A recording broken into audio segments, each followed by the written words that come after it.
stating you're a human, you live on Earth. If you lived on Mars, I don't know how they would deal with it. But they'll issue you a world citizen passport and documents here for the regular issuing fees. And bear in mind, in some places, passports cost thousands of dollars because they're control mechanisms. You try and get a passport in Africa, less than $1,000, and you're getting a bargain.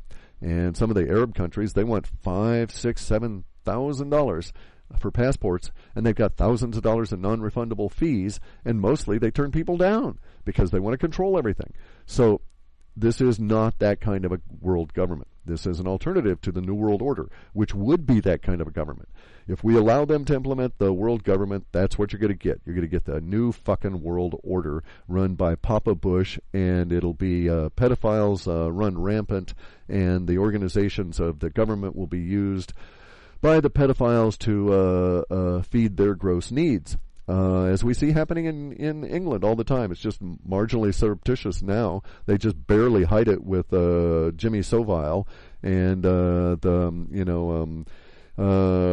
Prince butt-fucking Charles and all of his buddies in the royals are, they're no different than Bush and all of these guys. Now, over here in the United States, they got to be a little bit more hidden about it because occasionally people rise up and, football coaches and other pedophiles are forced to resign and kill themselves and stuff. But it never goes to the politicians. It never goes that high. That's going to change. But how is it going to change? Well, the way it's got to change is a extra larger than national authority. What is larger than the nation state? Well, the planet. Who runs the planet? All us humans. And that's basically where we're at. If you want to run the planet with all the rest of us humans, hop on board, one way or another. I'm not saying world government from world citizens is the only operation. You can create another one, and maybe it'll be superseding this one. But we need to do something, and there is no national authority that will do anything beyond its own borders because of the very definition of the nation state. It can't. And we don't have a situation where we actually have a moral religious structure on the planet in any way, shape, or form that would be able to impose behavior restrictions on these bastards. So at some point we have to do it ourselves. Now I'm thinking that, well, we might be able to get enough people whipped up over the course of the next few months to make an impact before the catastrophe. That kind of an impact could be that we'll start actually shifting government, but that's not really my goal. My goal is to get people thinking about how they wish to be and what kind of a world they wish to be in after our upcoming global coastal event, and to do those things now that get their mindsets ready. One of them is to establish themselves as a world citizen, to break down the nation-state barriers, which won't exist after the global catastrophe.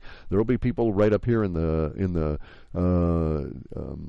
nation-state north of me, Canada, that will be needing help, just like the people in the nation-state of Oregon, south of me, are going to be needing help. And the artificial borders between these states are not going to stop us from helping each other.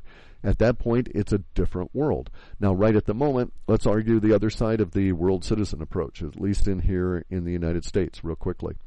And that is the idea of a de jure, by law, stated by law. First off, slight deviation. Religious bastards, big pharma bastards, medical bastards, and lawyer bastards will always use Latin to confuse you. At no time do you have to take that bullshit. If someone uses Latin terms, make them define them to you. It is not is a sign of ignorance, but ignorance is not a crime. Ignorance is easily correctable. If someone says amica curiae to you and you don't know what it means, tell them, define that term. If you're not speaking my language, you're attempting to confuse me and control me, fuck you. You know? I mean, you got to be serious about it. You don't have to be brutal as I am. You can be polite and firm. I actually have been able to manage that a few times. But in any event, but you need to be insistent. There's no reason that you have to be controlled by others' use of foreign terms in their language. Insist that they speak your language, or address it right then and there. Don't let it continue, because it's an attempt to control you. So we have a situation here where we've got the end of the world coming. We can correct our mindset. By the end of the world, I mean the end of the nation-state world, and the imposition of very large government on everybody all over the fucking planet, especially with predators and all of the other nasties they've got going. Now, the mindset for us is going to be, when we come out of this, is going to be survival, and it'll be immediate. But at some point, and I think earlier than the catastrophe, we really need to think about what kind of a world do we want after the immediacy of survival is taken care of. So, not June of next year, but December of next year and June of 2014. We're going to be getting into deeper and deeper in shit. There won't be government around. We need to set up some kind of an understanding amongst us. We can start solving the problems now that we know we will encounter then. We can solve these problems now by creating a basis for us to deal with each other as competent citizens and stewards of our planet after the government's out of the way. And so I think that basis is common law. One way to introduce this concept is to start irritating the powers that be now by suggesting that people join the world government of world citizens, because it really annoys the crap out of the elite, if for no other reason. If you never do anything with it, just that extra single person jumping on this particular bandwagon is going to irritate the fuck out of somebody in the power elite, just because they don't want anybody doing this. And it's, I admit it's a small little bit of revenge, but every little bit helps. So, we've got that business, okay? I think that's really about it. Now, I'm going to try and set up some interviews here where I'll be interviewing other people, as well as being interviewed by other people to discuss the subject.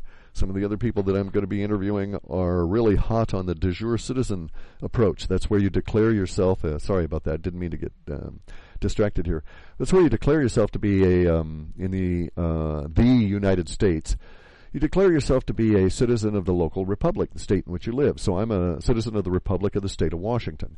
And I can be a de jure citizen of the Republic of the State of Washington by going through certain hoops, documents again, and telling the local nation state that I am not accepting the federal, the United States, but in fact I live in one of the states that is united with the others.